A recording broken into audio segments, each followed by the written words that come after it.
everyone, thanks for tuning in. I'm Lauren, and in this video I'm going to be chatting to you about my hints and tips for making the beautiful Cashmerette Appleton Wrap Dress.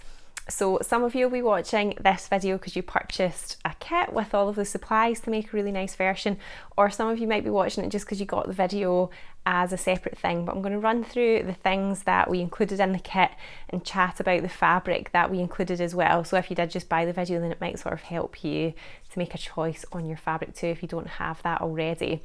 Now remember, this video doesn't replace the instructions, just use it alongside the instructions that come with the pattern anyway. They are really good and clear, and it is a nice simple make as well. So hopefully with my extra tips and just seeing some of the processes in a sort of video format might just help you a little bit more to get a really nice finish on your garment.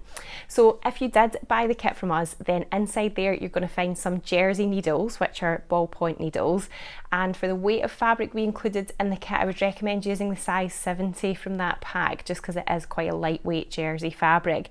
You've also got some matching thread and then a little length of framilastic for stabilising the shoulder seams, so I'll talk you through how to use that shortly. And then you've got a little G&G woven label if you want to sew that into your project too, and a nice little postcard where you can just keep notes of the version that you've made just in case you want to make it next time and you know what you did this time. You've also got your printed pattern and your chosen size range. So this particular pattern comes in 2 different size ranges. So you've either got US 0 to 16 or you've got US 12 to 32. So as you ordered your kit, you would have selected what size range of the pattern you wanted. Now for this particular kit, the PDF files are going to come directly from Cashmerette themselves.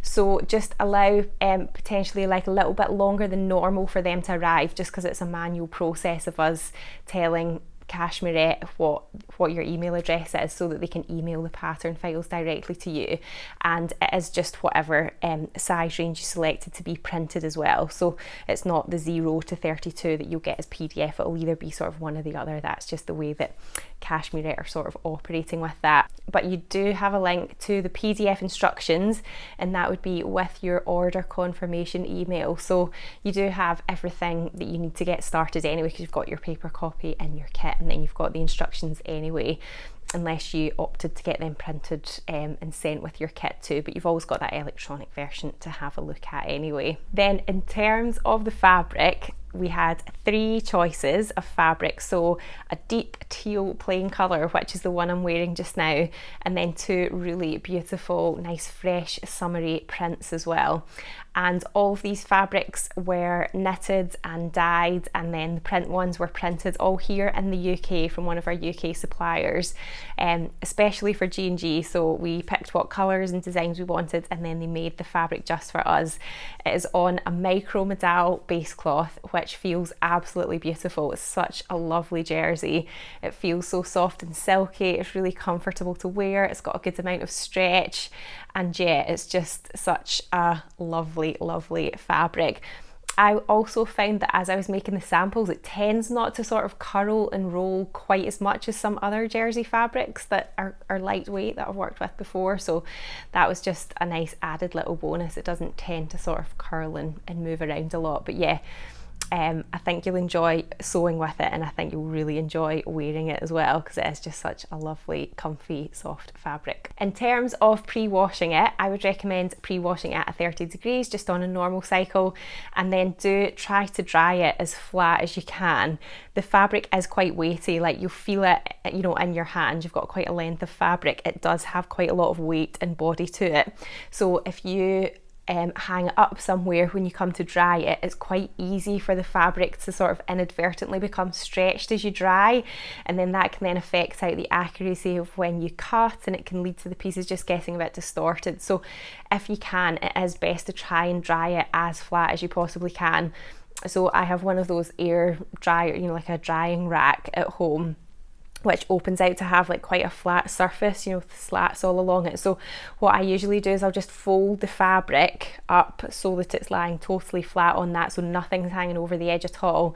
Do have to sort of rotate it and change where the folds are, but I just find that that helps to keep the fabric really relaxed as it's drying. If you don't have that option and it does end up sort of potentially stretching a little bit as you dry, what I would suggest you do is give it a really good iron with a hot steamy iron. So make sure there's water in your iron. It's good to do that anyway, even if you dry it flat. Give it a really good press, nice and flat, and then lay it out on the surface that you're going to be cutting on while it's still sort of like warm and steamy from getting ironed, and just let it relax on that surface, and hopefully it'll just kind of come back to a kind of natural relaxed state, because you do just want it to be as relaxed as possible when you come to cut it.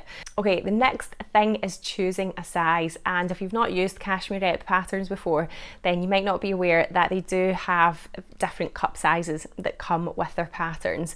So when you come to pick your size, what I would recommend doing is measuring your high bust measurements, where you bring the measuring tape up and round over your bust, and then your full bust measurement, where you take the measuring tape round and over the fullest part of your bust, and then make a note of those measurements, make a note of your waist measurement and your hip measurement as well, and then just plot those measurements on the size chart. Wherever you see those measurements, you need to look at the high bust section and then the full bust section, and just sort of see where you're starting to fall. So their first cup size in Cashmerette is a C/D cup, and you'll notice that the difference between the high bust and the full bust for that cup size, that C/D cup, is 3 inches of difference. Now, if you've got less than 3 inches of difference, I don't want you to panic. I actually have 2 inches of difference between my high bust and my full bust, so I used the C/D cup, and because this particular garment is made with stretch fabric and it has negative ease in it as well, so the finished garment is smaller than your actual body measurements. You'll notice if you look at the finished garment measurements, you'll see that it is smaller than the actual body measurements. So it means that even if the difference between your high bust and your full bust is less than 3 inches, and therefore you're technically a smaller dressmaker's cup size, it's still going to be totally fine. Like, you don't need to adapt the pattern at all. I didn't change the pattern at all, and I feel like it fits totally fine. Remember, it is a wrap dress as well, so you just need to wrap it round until you feel it's comfortable. But that's how the sort of cup sizes are working. So if you have a difference between your high bust and your full bust of 3 inches or more, then you're just going to be selecting the sort of closest cup size to what your measurements are. So just have a good look at that, and then you can choose the size that's going to be best suited to your own body's proportions. Now, when it comes to cutting out your fabric, once you've chosen what size you are and then you've got your pattern ready and everything, I would recommend trying to cut this particular fabric out on as slippery a surface as possible, as in try not to cut it out on the carpet if you can. The reason I'm saying that is because the fabric is quite weighty and it's quite slippery and stretchy, and if you cut it out on the carpet, sometimes it can kind of grip to that and end up getting stretched a little bit where you don't realise it. And as I was saying before, it's really good if you just try to keep the fabric as relaxed as possible when you come to cut it out. So much so that I would recommend actually trying to fold your fabric so that it rests on the surface that you're cutting on. Say you're cutting on a table, try not to let the fabric like hang off the edge of the table, because that will stretch it as well as you're cutting it. So you can just sort of neatly kind of bundle it up or sort of fold it up as you come to cut it out. Now, you'll see in the cutting layouts for this pattern that they actually suggest cutting it out on the single layer to get the most economical use of the fabric. So you're not just sort of folding the fabric selvages together as you might typically do with a lot of other sewing patterns. So just have a good look at that cutting layout and how you're actually cutting it out. And if you do cut out on the single layer, remember to flip your pattern pieces over. So when you come to cut out your front, then you'll cut out one front with the writing on the pattern paper facing up, and then you have to turn it the other way so that you end up with a left and a right side. So just remember that flip if you're cutting out on a single layer. For pieces that are cut out on the fold, so like the back bodice for example, then you've got that little sort of back collar section as well, you can just create a fold in the fabric that is as wide as it needs to be for the size that you're cutting out. So, and I would say that's probably an easier way to cut something out in the fold than trying to cut something that does need to be cut on a folder as a sort of mirror image of each other on a single layer. You know, if you were to just pin like the back bodice on a single piece of single layer of fabric, pin it on, cut round it, and then try to flip it over, I feel like that might be a little bit more tricky than actually just creating a fold and cutting out in the fold. But whatever you feel is going to work for you, you know, the end point is always just to have those pattern pieces cut out, right? So whatever you find is going to work easiest for you. In terms of getting the grain line on the pattern, now when you're working with the plain fabric, what I would suggest that you do is look at the right side of the fabric, and you'll see that it's got really kind of fine lines when you look closely. That is the stitches that make up the fabric as it's been knitted. And these are a really good indicator as to where the straight grain of the fabric, or sort of where that grain line arrow on the pattern piece should be kind of lined up to. Remember, jersey fabric doesn't really have a proper selvage like woven fabric does, because jersey fabric is made in a tube, and in like a circular cylindrical machine that makes a tube of fabric, and then that tube of fabric gets cut to be a flat piece of fabric.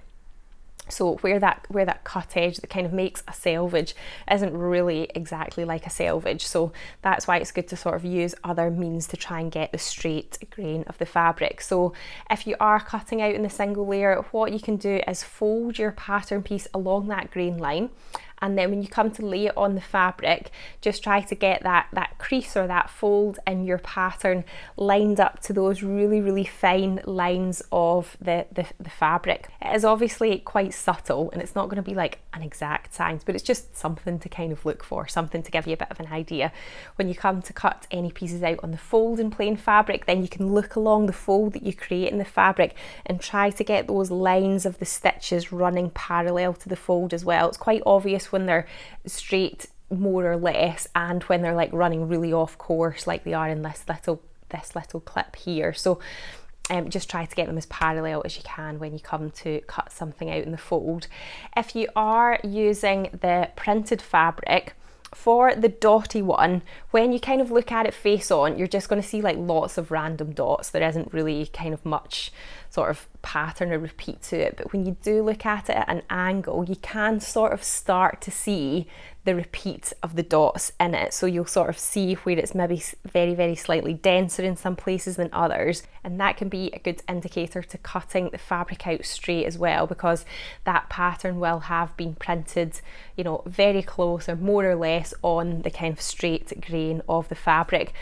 So when you create a fold, for example, then you can kind of look at the fabric sort of side on and just make sure that that kind of part of the pattern repeat that you can see is on the same point of the fold. Same with that more sort of abstract print, if you've got that one as well. You know, it is a very sort of larger scale kind of abstract design, and on the face of it, you know, you don't need to pattern match that at all or anything. The orientation of it all is quite sort of random, so I suggest that you don't need to pattern match it. Don't worry about that at all. But when you do come to cut it out and you start to see that sort of repeat, or like the same part of the design repeated down the fabric, again, you can use that as an indication to either creating a fold or using it as like a indicators to where to line up the grain line in the pattern. So just look for clues in your fabric just to help you get it cut out as straight as possible. The other tip that I want to give for the cutting out phase is just keep an eye on how many of the pieces that you have to cut out, because I totally missed that first time. Like, for example, you do have to cut out 2 of the back collar sections. So yeah, just have a good look at the cutting layout and your pattern pieces as well to make sure you get everything cut out at that stage. Other tips for cutting out are just clip your notches quite small if you're cutting into them, because the seam allowance is only 3/8 of an inch, so not too big a snip when you come to cut them in. And then when it comes to cutting out the sleeves, you'll notice that there's sort of little shaping where the different sleeve length options are. So if you are doing the full length sleeve, you don't have to cut them in at all. You can just sort of fold them back. It just helps the hemline to sort of sit a little bit flatter when you press it back for those different hem lengths. Okay, so once you've got it cut out and you come to sew it, the general sort of overarching tips that I would give before you come to the sewing phase is to try and really keep the fabric as relaxed as possible as you're sewing it and as you're making the garment. So it's quite a good idea to just push your sewing machine back on the table or the surface that you're sitting at, just so that there's a little bit of space in front of it, and it means that you can rest the fabric on there as it's sewing rather than it resting on your lap, just so that it doesn't get stretched as much as you come to sew. You might also want to do that when you come to iron it as well, so you've not got your pieces like hanging over the edge of the ironing board. Sort of fold them up a little bit and then just press the section that you need. All these little things just help to keep the pieces of fabric in the shape that they should be as you're constructing your garment. Okay, so the first bit of sewing that you need to do is to sew your shoulder seams, and there's different ways that you can reinforce that seam. Ultimately, the idea is that you don't want it to stretch out as you're wearing and as the garment gets washed once it's constructed. And sometimes you might have seen me use the seam tape interfacing before, which is basically like non-woven iron-on interfacing that comes on a little roll, and you can just iron that on. And if you've got some of that and you like that method, then feel free to use it. But I wanted to just show you an alternative. The pattern does suggest using framilastic. Some people like it, some people find it a little bit annoying, but basically it's like a clear elastic that sort of feels quite kind of flimsy really, but you can see that it is stretchy and it's got really good recovery, so you stretch it and it just snaps right back into position again. So the idea is that when you sew that shoulder seam, that the elastic is caught within that. So it's going to sit on the back bodice on the wrong side of the fabric, and when you come to sew the seam, you're just sewing through that elastic as well.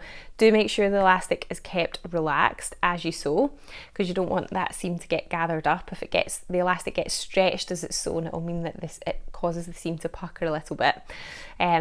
So yeah, you just have to cut that strip in half, that little section that we gave you, and then you can use that to stabilize your shoulder seams. It does normally come in much bigger packs of 5 meters.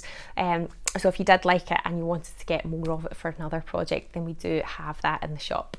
Alright, so the next section that I wanted to sort of show you and talk you through was when you come to attach the back neckband onto the front neckband, which is the bit that sort of comes down and makes that nice V shape at the front. So what you have to do is sew your 2 back collar pieces together, and then you're going to be sewing them onto your front neckband pieces. And I always try to leave my paper patterns pinned to my fabric until I actually come to use it, and I would just keep a close eye on it for this one because it tells you what end is what. Essentially it's like a big long strip of fabric, but the paper pattern does indicate that is the end that goes into the back neckband. So you want to make sure that those 2 bits get attached together basically. When it comes to turning your straps out the right way, I used a chunky knitting needle to do that. So you get it all sewn wrong sides together, and then you've got to turn that big long strip right sides out. So I used the blunt end of the knitting needle, and I kind of got it started with my thumb, so you sort of push it in on itself with your thumb, and then just use that blunt end of the knitting needle to push it all the way through and turn it the right way round. You could use a chopstick if you didn't have a knitting needle, or just something that's not too sharp, that you could just push it all the way through. And then to get the pointy corners at the end, you can either just sort of roll it with your fingers and then press it. You could use the pointy end of the knitting needle if you use that to sort of poke it back in and push them out. You could use a pin to kind of pick them out as well, but try to get those corners as sort of pointy as you can, and then give that tie a really good press. Then you're going to be coming to sandwich it in between the 2 layers of your front neckband piece. So you need to open it out so that you can see that pressed crease that's in the middle, and you're going to line up the raw edge of the necktie with that angled edge of the neckband, and then bring the other side of the neckband over so you're sandwiching that tie in the middle. I just made sure that I had the seam of the tie at the bottom here when I sewed it, and then when you sew it and turn it round, the tie comes out nicely from the neckband, but you can still see that seam allowance just hanging a little bit lower. That's the way it should be, that's so you can then attach it onto the main garment. Then when you come to actually attach the neckband onto your garment, what you could do as an option is to actually just baste zigzag the raw edges of it together. So just set your zigzag stitch maybe to like 2.5 by 2.5, and then just really close to the edge just zigzag the 2 layers of that together. Bear in mind that will be seen on the inside of your garment, but obviously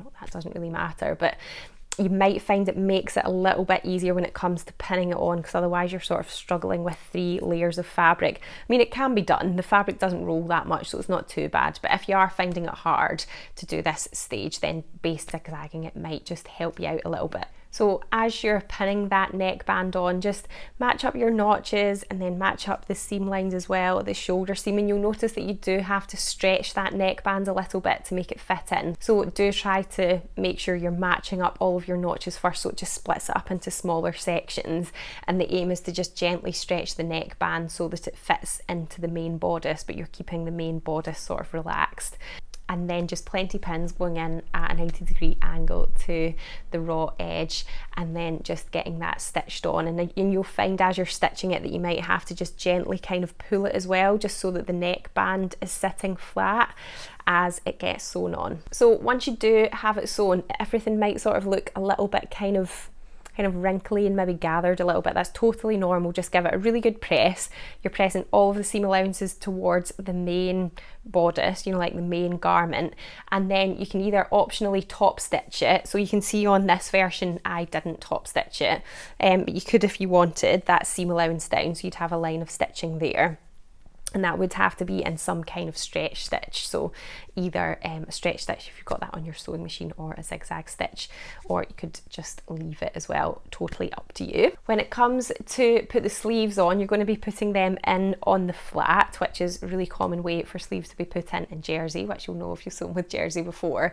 So as with everything, just make sure you've got all your notches marked in place and just get them all pinned first of all, and then it just splits that into smaller manageable sections so that you can just manipulate it, get the raw edges lined up together, pins in at 90 degrees, and then get your sleeve sewn in. Then when you do come to sew that side seam, so you're sewing your underarm seam and then down the side seam of the garment as well, remember you're just going to have to leave a little gap for the tie to feed through as well, so just watch out for that when you come to sew your side seam. When it comes to do the hem on the garment, it is a little bit of a deeper hem, and I think that works really nicely on this fabric because it just gives a nice bit of weight to the garment, makes it hang really nicely at the bottom. So you can just get that pressed back. Fabric presses really nice and easily, get it pinned in place and then stitched on. And that is it. It is quite a straightforward make. Probably the most challenging thing is just dealing with the slipperiness of the fabric, but in terms of the actual construction, I'm sure you'll be stitched up and good to go in no time at all. So I hope you found those tips useful, and just seeing some of the stages up close and just a few little things to watch out for. If you do have any questions at all, then remember you can join the private Facebook group that is for customers who have bought either a Sewing Society video or one of the kits as well, and the link to join that group will be in the description to this video. It's also in any of the Sewing Society emails as well. Do make sure that you answer the membership questions so that I can see what it is that you've purchased, and then you can come and join in, ask any questions to the other group members and show off your makes and everything. It's a really nice friendly space. You can also just email the shop as well, and the G&G team and I are always more than happy to help you. But thanks so much for watching, happy sewing, and I'll see you next time. Bye!